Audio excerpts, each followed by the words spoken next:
Bonjour. Faire des interventions sans filer sans arrêt, c'est peut-être pas évident. Euh, donc moi je voudrais donc maintenant, et je couperai à chaque fois hein, pour que ça soit assez clair. On va parler de plusieurs sujets. On va parler du sujet donc de cette expérience de dépouillement, jusqu'où on peut aller au niveau du dépouillement. On s'était proposé, je m'étais proposé et je vous ai invité à faire un bilan de conscience sans référence.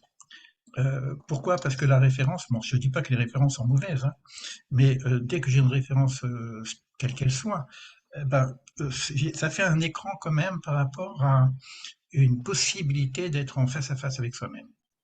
Et donc moi j'ai joué le jeu, j'ai fait ce travail pendant un mois, et bon j'ai encore un petit tricot, hein, donc ça va encore, mais bon, euh, c'était pas évident, c'était pas évident.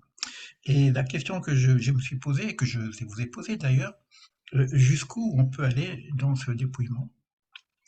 Alors, il est vrai que donc ça c'est le premier thème.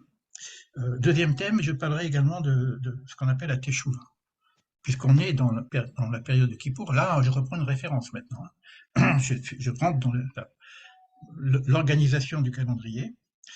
Et dans ce calendrier, on a parlé de Rosh Hashanah, le jour de l'an universel, et on parle maintenant de. Attends, je vois qu'il y a des messages.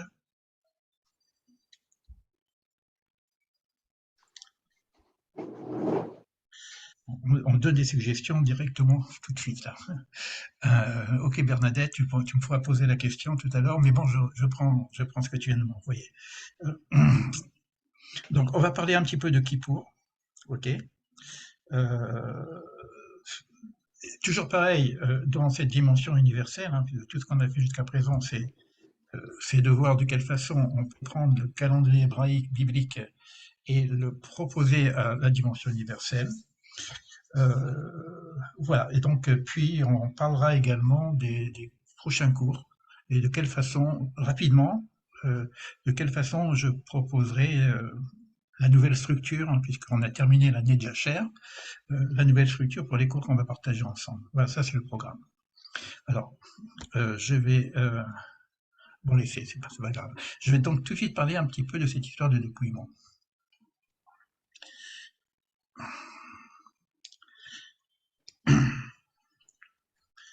Dans la Torah, il y a quelque chose quand même qui est dit, parce que c'est pas un truc qu'on s'invente comme ça et qu'on joue aux marginaux, aux rétiques, des choses comme ça. Dans la Torah, c'est marqué Ein derech eretz ein Torah. S'il n'y a pas un chemin de vie, chemin de terre, il n'y a pas de Torah. C'est aussi grand, derech eretz kadma la Torah. Le derech eretz est kadma est un préalable, presque un prérequis pour la Torah. Si je ne suis pas déjà à un certain niveau de conscience capable de recevoir ce qui nous est proposé en Torah. Après, il faut voir quelle différence il y a entre le travail spirituel sur moi-même et ce qu'amène en plus la Torah. La Torah, elle va prendre la structure, la forme de mon récipient, de mon keli. Donc, elle va aussi se déformer. Donc, c'est simple, hein, regardez le monde en religieux, vous voyez bien que comment ça fonctionne.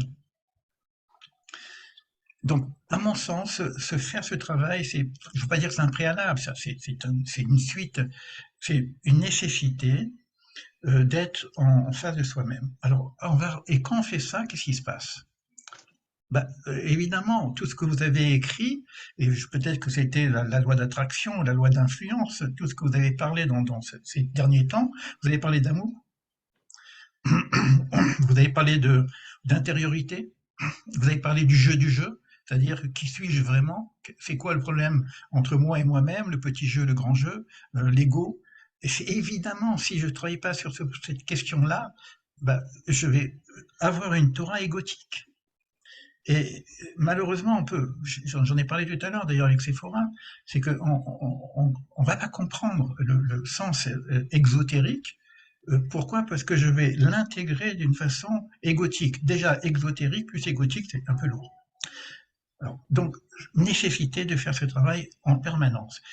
Il y a aussi, puisqu'on parle de Kabbale, il y a aussi pour un accès à la partie intérieure de la Torah, un terme qui existe aussi qu'on appelle le bitul hayesh. C'est quoi bitul hayesh? C'est une réduction du yesh. Yesh, c'est quoi? C'est il y a, c'est moi. C'est-à-dire que moi, moi, nous, tous, le monde, est créé yesh mi'ain. C'est une création du yesh, du il y a, qui vient du hain, du rien. Le rien divin. C'est pas rien, le rien divin. Ça veut dire que moi, si je fais maintenant ce bitul hayesh, je fais cette réduction du yesh, ben je retrouve le Raïn, ce rien que je suis au niveau du moi, mais ce rien qui est le rien divin, et ce rien qui me permet de connaître le tout. Donc ce travail de réduction de l'ego, il est dans la Torah. Quand on parle de l'humilité, c'est exactement la même chose. Donc c'est pas un truc style marginal, on se quitte la Torah et on va faire un truc à côté complètement différent. Non, ça reste quand même. Alors c'est pourquoi je dis déshabillement, c'est-à-dire pour l'instant on regarde simplement cette partie-là. Et c'est cette partie-là qui nous permet d'avancer. Après je dis jusqu'où je vais aller. Est-ce que j'enlève tout? Après à un moment donné je vais utiliser le rythme biblique. Le rythme biblique est extraordinaire. Il donne du sens. C'est-à-dire qu'il y a un rythme biblique au niveau des fêtes et du calendrier, où à chaque fois, il y a un travail spécifique toujours sur l'être. Si je prends Pessah, la galette qui s'écrase, on retrouve le bitulayesh, la réduction de l'ego, de la colère, etc., travail sur soi. Libération, sortir de l'esclavage. C'est quoi l'esclavagisme? Ben évidemment, c'est tout la façon dont je suis pris par la contingence. Donc, on a toujours quelque chose qui nous permette d'avancer en sens et en conscience. Et ce que j'ai expliqué aussi, ce que va m'apporter la Torah en plus de ce travail sur moi-même, c'est une invitation à ce qu'on appelle le tikkun olam, réparation universelle.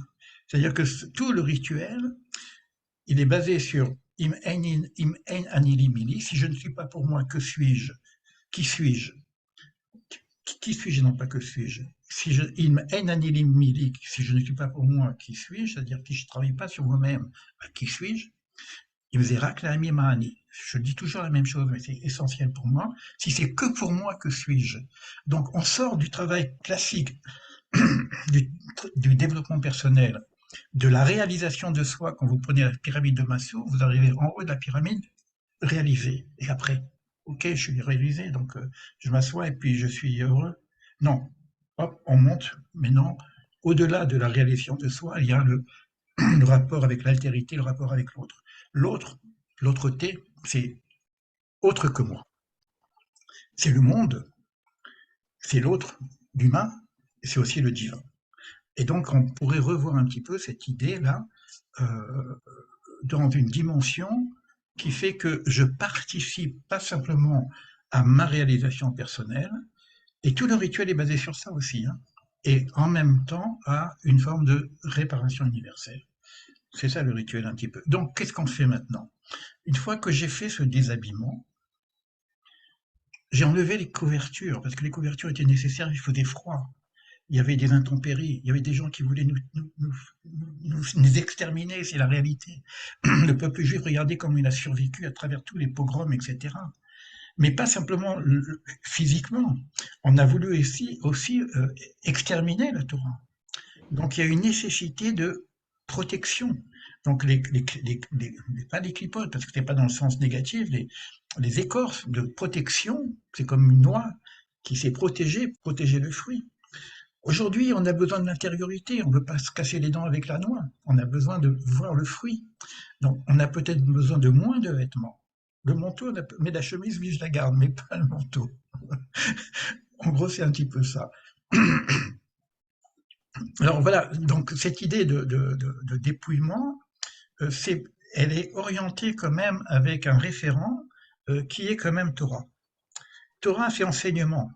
C'est pas simplement des lois, c'est aussi un enseignement. Donc l'idée maintenant, c'est de voir de quelle façon je peux intégrer. Florian, super. Mais non, la question va être là maintenant, de quelle façon je peux réintégrer l'intériorité de cette Torah, euh, tout en respectant certains éléments de la structure exotérique nécessaires au cheminement. Ça s'appelle halacha, la structure extérieure. Les gens traduisent par la loi.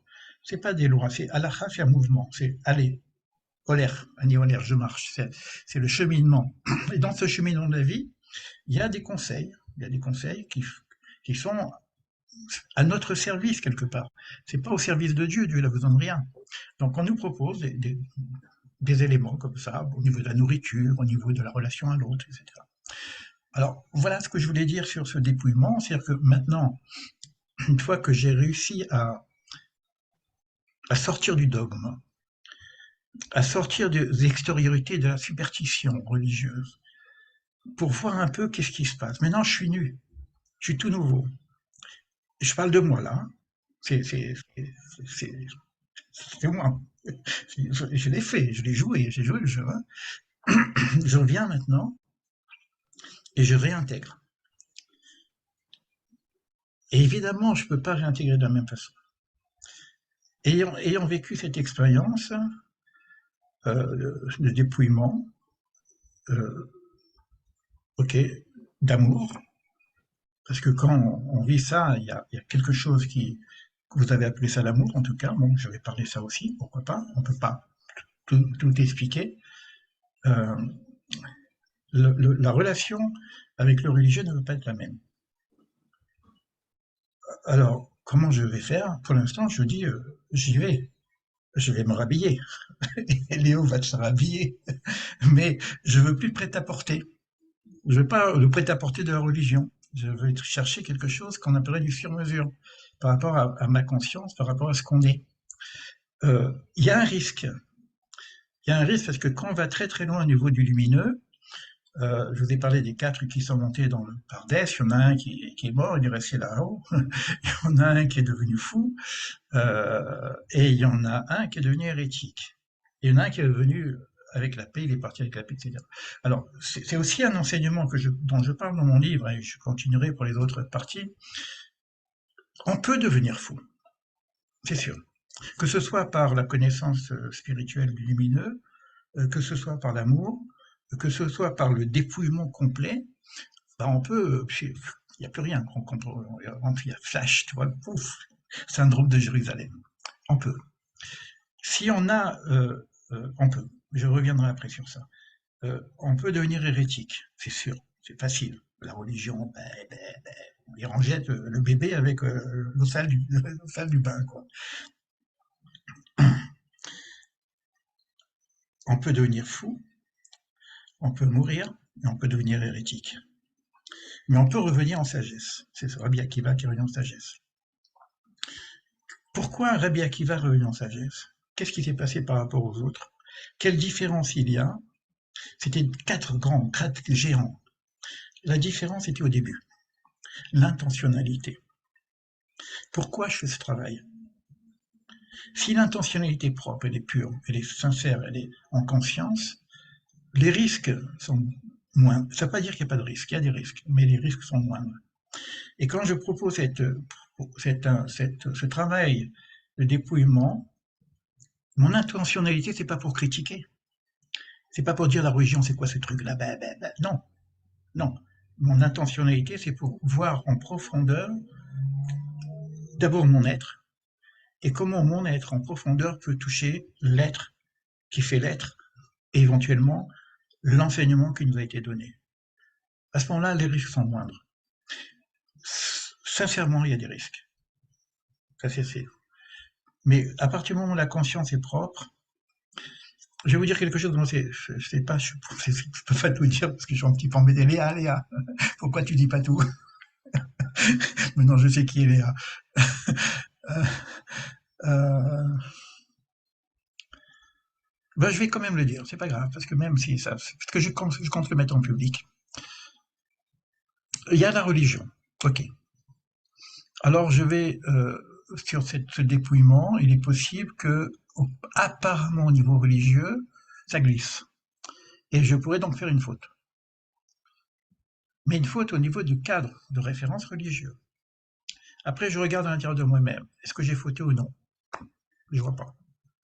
Alors je regarde avec cette idée de Dieu.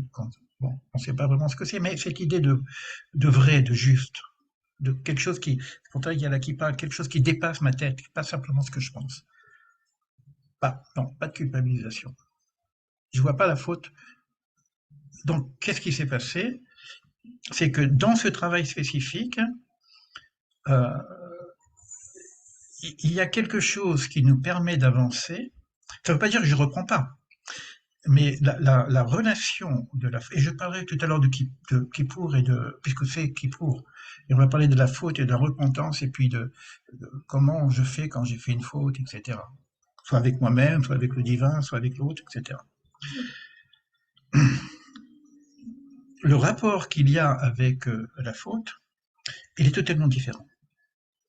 Et on en parlera tout à l'heure. Ça sera la partie de Kippour. Qu'est-ce que représente Kippour? Qu'est-ce que veut dire Kapara? Qu'est-ce que veut dire Tchouva? Voilà. Et c'est sur ça que je prendrai pour la deuxième partie. Donc je vais couper parce que je ne veux pas faire de grands discours. Je termine avec ça, c'est une histoire des dépouillements. Je crois que j'ai été clair là-dessus. Euh, je voulais parler un petit peu de l'amour, mais je crois que vous en avez tellement parlé que je ne sais pas ce que je vais rajouter. Mais on va voir ce qui va venir. Donc, est-ce que sur cette partie-là, euh, donc on avait parti dépouillement, l'habit religieux, désépaississement de l'être, désépaississement de l'ego, désépaississement de la structure exotérique pour intégrer la structure ésotérique. Bon, si vous avez des questions, ça m'aiderait un petit peu. Mais au niveau biblique, il y a aussi des vêtements. Oui. C'est-à-dire qu'il y a aussi des enseignements, comme tu disais, secrets. Oui, alors ça c'est autre chose. L'enseignement Ouais. secret, c'est les sous-vêtements, on va dire. Mm. Ils sont cachés. Ils sont secrets, ils sont cachés. C'est pas les vêtements, c'est les sous-vêtements. Oui, c'est très bien que tu me dis ça, comme ça, je me réveille aussi. Au niveau biblique, regardez ce que dit le Zohar. Dieu nous préserve de penser que la Torah est un livre d'histoire. L'histoire, c'est un vêtement. L'histoire. Le vêtement, il a un corps.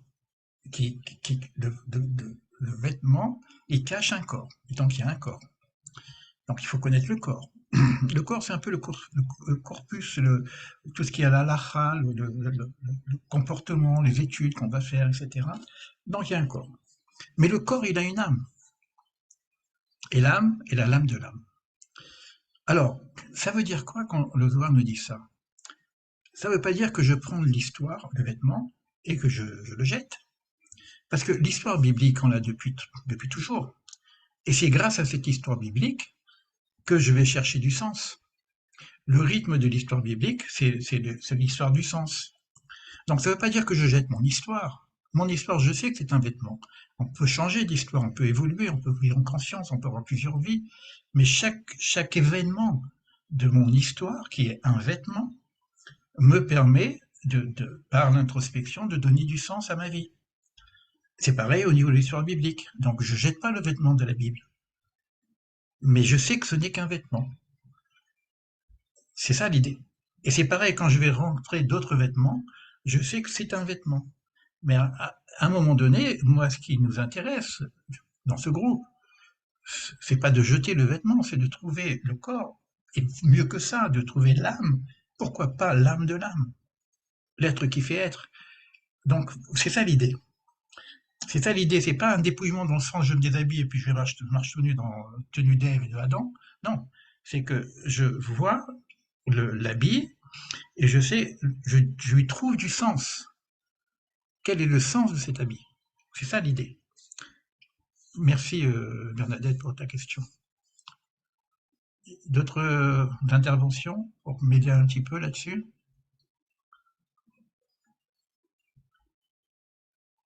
On arrête sur ça?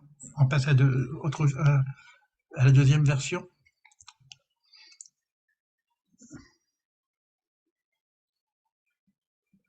Donc j'étais très clair? Élie, Oui. attends, je remets.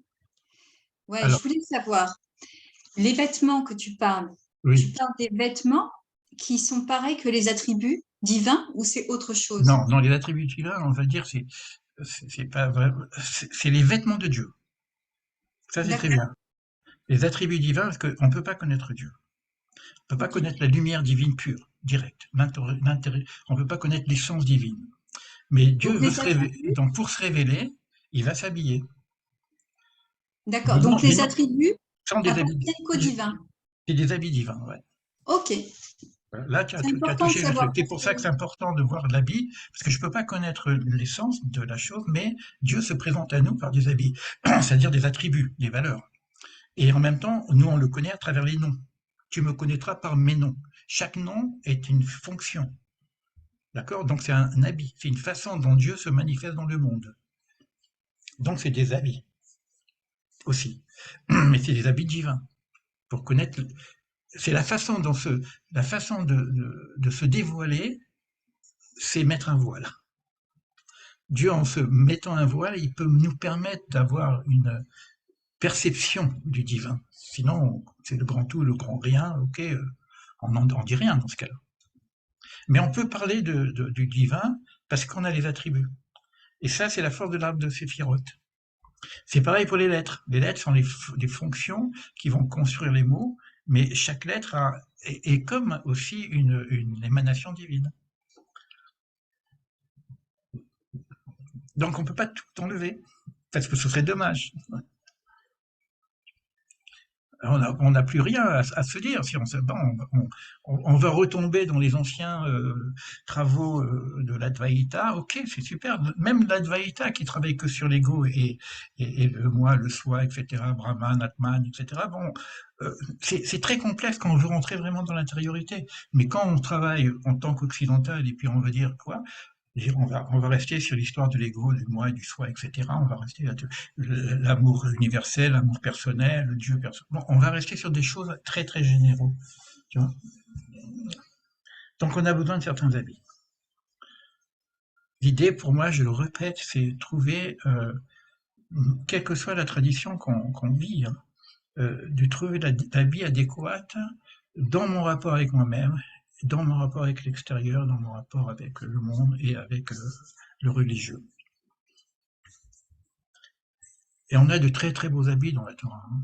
C'est l'arbre des séphirotes, comme tu viens de dire, Séphora, c'est un cadeau, quoi, qu'on puisse accéder au divin grâce à l'arbre de vie. Les lettres hébraïques, c'est magnifique. On va pas jeter tout ça, ce serait dommage. Bon, allez, on va passer à la deuxième, à la teshuva. Attends, je vois qu'il y a une question peut-être. C'est juste bonsoir. Ok, alors je vais couper parce que